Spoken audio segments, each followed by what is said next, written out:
көрсөтүүбүз алдан ары улантабыз. Студиябыздын коногу Мөрбө Бегалиева, акын философ эжекебиз. Мына эжек айтсаңыз, могу жерде сиздин китептериңизди барактап олтурсам, биринчи, экинчи том менен бир жакшы адамдарга пайдалуу бир кызыктуу бир кубулуштарды жазып чыккан экенсиз. Адамдын калыптануусундагы закондору депчи. Бул кандай болгон адамдагы калыптануусундагы закондор, бул эмне закондор деген суроо тутулат да. Бул китепте эгерде бул китеп боюнча айта турган болсом, мен эле көрсөтүп да коеюнбу. Бул 2 томдон турган китеп. Биринчи тому, бул экинчи тому да. Адамзаттын өнүгүү, негизги өнүгүү, основной закон развития человечества. Адамзаттын негизги өнүгүүсүнүн мыйзамдары деп аталат кыргызчасы. Бул закондор, мыйзамдар эмне үчүн ушинтип аталды? Булар ошол асмандан жиберилип атканда эле мына ушундай ат менен келди да. Китептин аты ушундай аталат деп келди. Анан эң башында булар мыйзам ченемдүүлүктөр, закономерностьтер келе баштады да. Анан ошол закономерностьтер келе баштады. Мына ошол кезде мына бул 2 китепти чыгаргам да. Ошол эң баштапкы 97 жылдан баштап кыска закономерность деп, закономерность земного счастья. Допустим, дагы мир великого, то есть мир Господа Бога, мир вселенной деген ушундай эми көп жаңы терминдер, анан мурунку болуп келгенде терминдерден анан башка дагы терминдер ушинтип келе баштады да. Ошондо мен албетте көп түшүнө бербедим. Ошол азыстан жаздым, анан жазбай да таштап коюп аттым. Анан бир аз созуп да жүрдүм, арасында бул кыргызчаларды жазып. Анан ушинтип отуруп бул китептин кийин бул 2003 жыл чыкты да. Ушун 97 жылдан баштап бул 2 китепти 2002 жылга чейин, 2001 жылга чейин жазылды бул китептин ичиндеги тексттер. Анан кийинчерээк түшүнүп баштадым, бул китептерде ар бир текст бирине бири байланышкан, баары бөлөк-бөлөк ошол аты менен келип атса дагы бирине бири байланышкан. Эми өз алдынча да ар бир текст өз алдынча да кароого татырлык жана мүмкүнчүлүгү бар тексттер. Андан тышкары бири-бирине да байланышкан тексттер экендигин түшүндүм дагы. Ушинтип момундай кылып анан чыгардым. Эми менин бул китептерди 97 жылдан баштап жазсам дагы калк ичине бүгүнкү күндө көп кеңири таралган жок. Менин ырларым сыяктуу. Себеби булар орусча жазылгандыктан орус тилдүү аудиторияга дагы кеңири берилбей калды окшойт. Анан бул китептердин мындайча айтканда рекламасы болбой калды окшойт да. Бирок билген адамдар муну сатып алышып, аябай колдонушуп аткан айрым адамдар бар. Анткени бул жерде бардык мыйзамдар жазылган. Мындайча айтканда, бизде Чойн Омаралиев деген жазуучу бар да. Теңирчиликте жазып жүргөн биздин чоң философ, жазуучубуз бар болчу. Кийинки күндөрдө ал киши көрүнбөй калды. Мына ушул киши айтты да, ушул өмүрбүбү, ушул 2 китеп, 2 томдук китеп бул кодекстер, толугумойдон дайын кодекстер экен. Эми ушуну соавтор болуп, ошо кодекске айлантып койсок кандай дейсиң деп бир мага сунуш жасады. Анан ойлонуп көрөйүн дедим. Ошону менен ал кишини да көрбөй калдым. Бул жерде мындай аныктамалар, ар бир мыйзамдын аныктамалары, анан эмне үчүн мындай болот, ошонун жаратылышы, мындайча айтканда улуу жараткандын жерге жиберген мыйзамдары өтө керектүү мыйзамдар болгондо дагы биздин жашоонун ар тараптуу аркылы өңүтүндөгү мыйзамдар берилген, жазылган. Анан мен жаздым деп да айта албайм, өзүм жаздым деп. Мен жаздым, бирок негизи бул тексттер дайын келди да. Жана ырлар оозума келип куюлуп эле төгүлүп айтып кетип атканымды азыркы күндө көп адамдар көрүп атышат. Кыргыз тилинде мындай тойго барган жерде, же болбосо ушу теле аркылуу, же болбосо мындай азыраак элдер отурганда, же жекеме жеке отурганда ошолор кандай бир поэма бир куюлуп эле келип калган сыяктуу. Бул тексттерде ошентип куюлуп келген да. Озеке айтылган барысы тең мен диктофонго жазып анан көчүргөм. Буларды жазуу мүмкүнчүлүгү болгон эмес. Бирөө дагы мынтип жазуу түрүндө жазылган эмес да. Булар озеке түрүндө мындайча айтканда Кудайдын энергиясы сөз болуп, сөзгө энергия келип мага кирип, ал сөзгө айланып менин тилим аркылуу анан сөздү мен диктофонго жазып, ал сөздөрдү ошо айтып аткандарымды анан ал диктофондон көчүрүп, компьютерге терип, анан ушундай кылып формага келтирип, мындайча айтканда энергия Кудайдын энергиясы материалдаштырылган да. Ошон үчүн бул китептерден баарысында эле чоң күч, чоң энергетика бар. Анан бул китептерде өтө керектүү маселелер өтө көп. Эми кыргызча болсо дагы жакшы болмок деп айтышат, бирок кыргызчада бир аз башкача тексттерим бар болчу мурунку. Мына бул эки китепте мен китептерди алып келген себебим ушул кара сөз менен келгендер мурдадан башталган да. Таш жана доорлор дейт, мына айтсам эле, асман жана жер. Мына ушул буларда ушул мына орусча жазылгандардын ошолорго окшоп кеткен жазуулар. Анан мен өзүм орусча жазайын деп деле аракет кылган жокмун. Ушинтип келгенине жараша жазылган да. Жан жана өлүм. Эми мунун баардыгы эми философиялык тексттер, мындайынан карасаң материалдашкан энергиянын бир түрү да. Анан кыргызчасын деле эми канчалык деңгээлде элге кыргызчасы эми бул башкача, буну менен байланышпаган башкача тексттер. Мындай айтканда кыргызчалары да келет да, эми келсе анын да жазуу мүмкүнчүлүктөрү бар. Анан эми бул китептерди али элге жетпеди да. Мен 95-97 жылдан баштап ушул кезге чейин жазган ушул закон развитиянын көп маселелери элге жетпеди. Бирок мен интернетте, Facebook'та салып коюп атканымда жанагы бир афоризм сөздөр же болбосо аныктама да, окончательный бир аныктама болгон тексттерди кыскараак жерлерин салып атам. Окугандар аябай ыраазы болушат, көп комментарийлер жазышат. Ошону түшүнө билгендер, түшүнө билбегендер дагы өтө көп комментарийлер жазышат. Демек, адамдарга өтө керектүү маселелер камтылган китептер деп баалап башташты. Көбүнчө интернеттен баалап башташты да. Кыргызча ырларды эми баягы ошол ыр түрүндө кабыл алгандар, бул ошол түрүндө кабыл алгандар. Бул жерде ошол эң биринчи жолу мен айтчу бир маселе бар да. Бир кичине пауза кылып туруп айтчу, элдер эсине сактап кала тургандай бир маселе бар. Мына ушул маселе бул Манас менен байланышкан маселе да. Мен бул китептердин текстин алып атканда өтө таң калган маселелер өтө көп, бирок Манас маселесине келгенде дагы менде өтө чоң таң калуу пайда болду. Ал ошол Американский университет бар го, бизде Америка университетинен Борбор Азиядагы, ошонун бир студент кызы реферат жазыш үчүн мага келди да. Көп жылдар болуп калды. Ал кезде менде ошол Америка университетинде мен бул эки китепти окутчу эле да ошол университетте. Ушул китепте кошумча предмет катары окутушуп, анан жолугушууларга чакырышчу эле ошол кезде. Анан ошол бир студент келип, Манас темасында реферат дайындамакмын, жардам кылыңыз деди, эсимден чыгып калды. Ошондо текст келди да. Ошондо келген текстте биринчи жолу мына мындай сөз келди. Мир великого Манаса. Бул сөз, мир великого Манаса деген сөз буга чейин эч жерде болгон эмес. Бул ошол 2000-жыл, 99-жылдарга 2000 жылдарда келген сөз да. Анан ошол сөздү мына могу китепке, ошол текстти, ошонун ошол сөздү мына китепке мен киргиздим. Бул жерде мына ушундай өзү ушундай аталат. Азыр ачып айтып коеюн да. Айтып кое бериңиз. Айтып кое берейинби? Бул жерде ушундай аталат. Государственность великий Манас в современном мире. Манастын ошол роль айтылат да. Анан великий Манас, анан ошентип айтылат.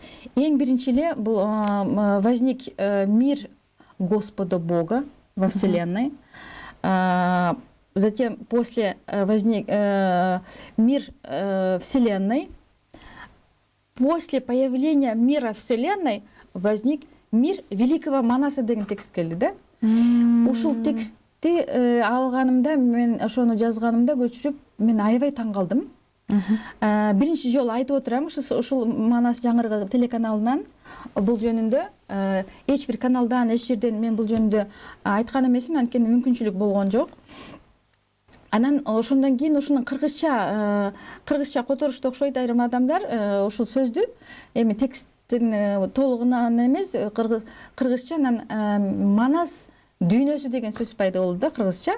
Анан ал ушул китепке таандык деп билүү керек. Ушул орусчасы келгенден кийин кыргызча которушуп, анан ушул сөз мындайча айтканда чоң пафостагы, модный бир сөзгө айланып кетти да. Эми кечирим сурайм айрым сөздөрдү аралаштырып жибергенибизге, бирок ушул сөз ушул китептеги тексттен кийин келген сөз.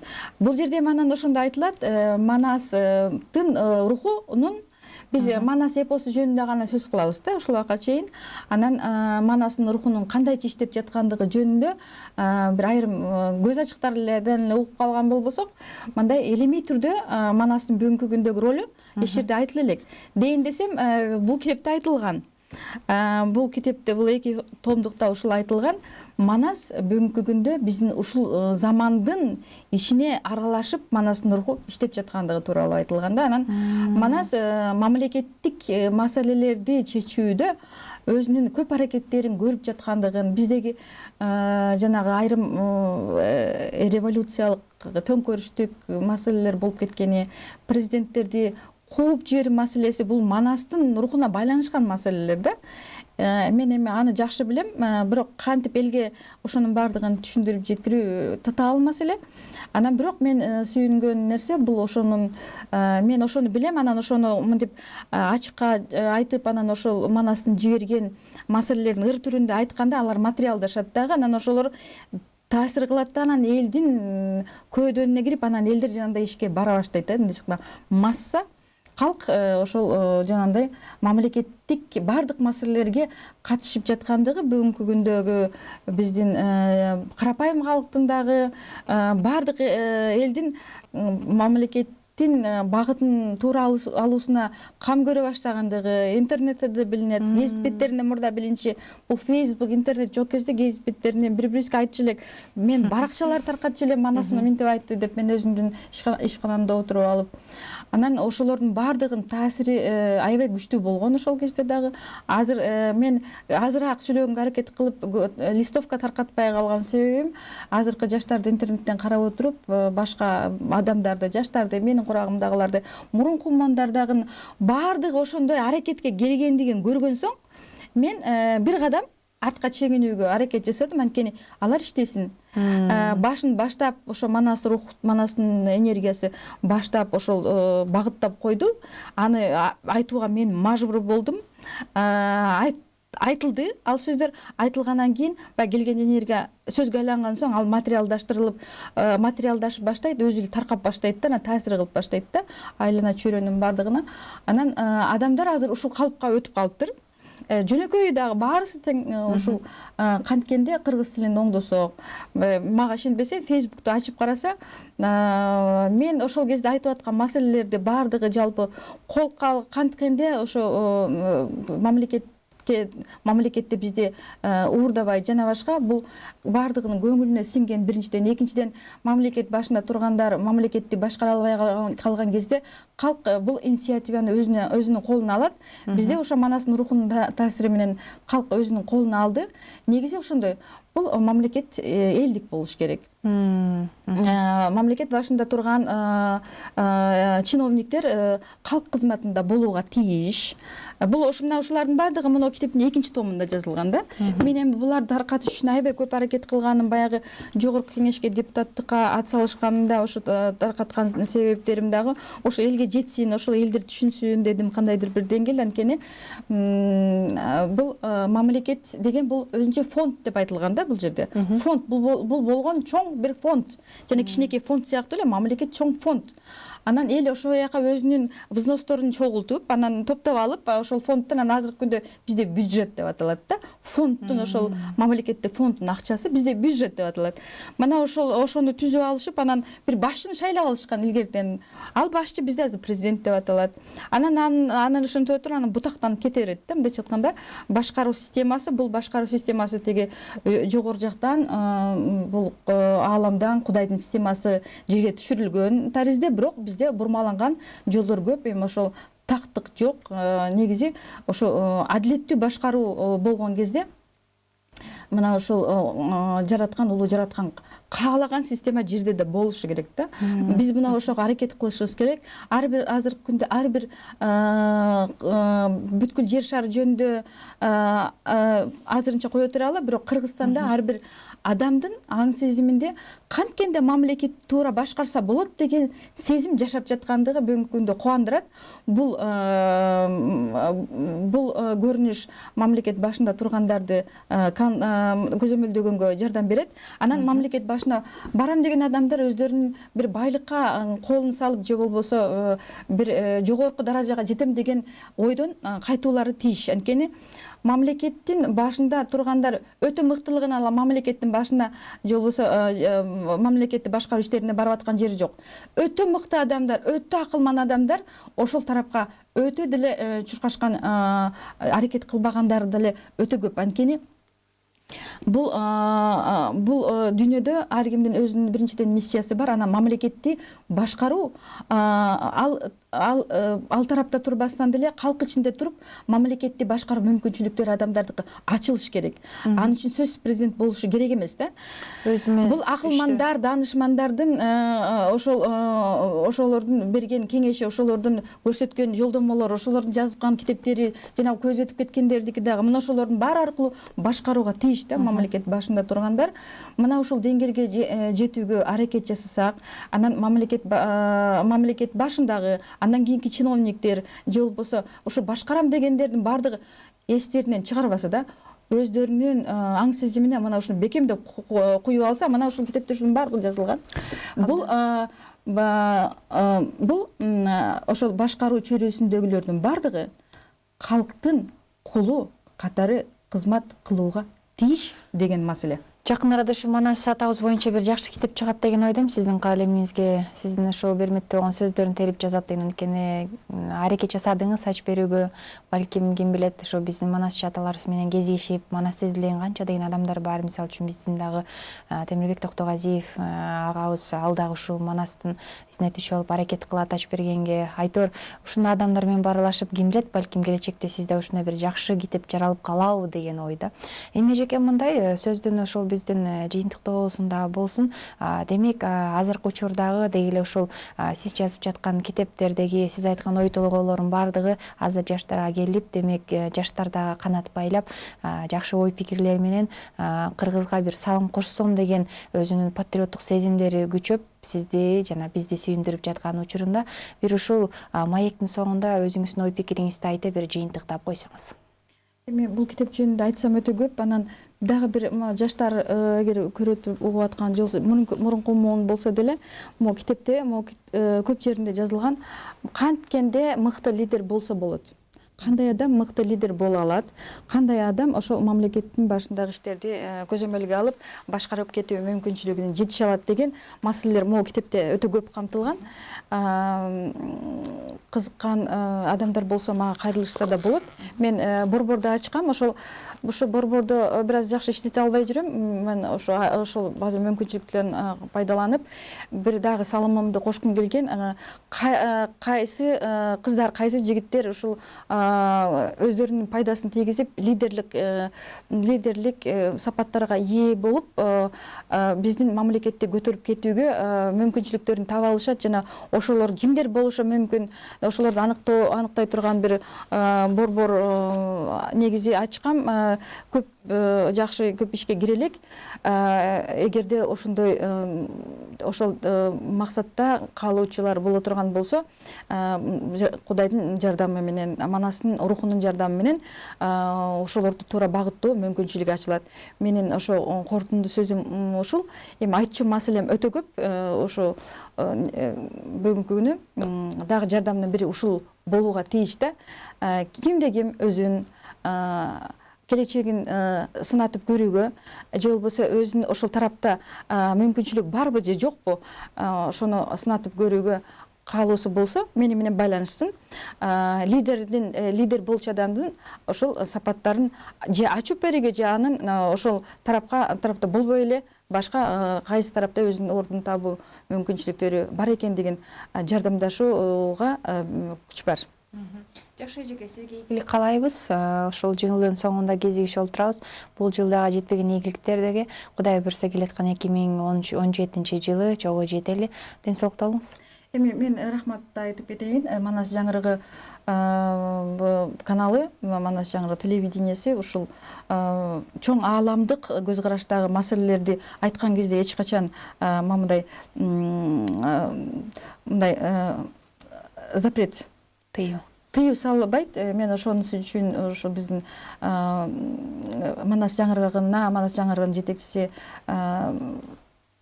жетекчисине ушул чоң рахматымды айткым келет. Ошонун ичинде Назирага дагы рахматымды айткым келет. Анткени кээ бир каналдар ушул чоң көз караштагы ойлорду жайылтуудан коркушат жана ошого көп учурда тыюу салышып келген да. Ошон үчүн бар болсун, Манас жаңырыгы дайыма жаңыра берсин. Рахмат эжеке. Студиябыздын коногу акын философ Өмүрбек Бегалиева болду. Маектин алкагында бир топ жакшы ойлор айтылды, пикирлер айтылды. Кайсы бирин жашообузга колдонсок, мен ойлойм, ийгиликтин башаты жана ийгилик кичине болсо дагы баардыгыбызга жол көрсөтүп, жакшы жашоого аракет кылсак болот деген ой менен көрсөтүүбүзчү интиктайбыз. Коштошпой, менин эфирге чейин жакшы туруңуздар.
Topçuları ar bir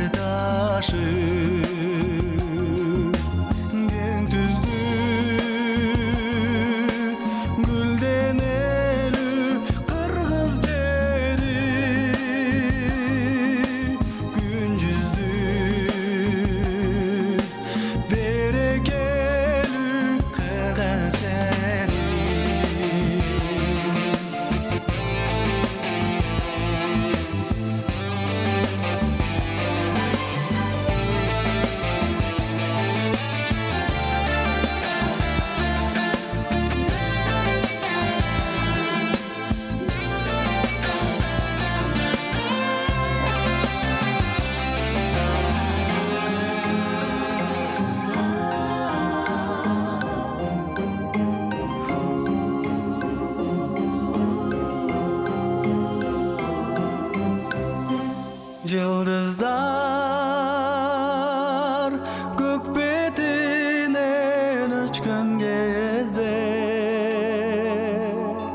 жарык нур жер жамалын өпкөн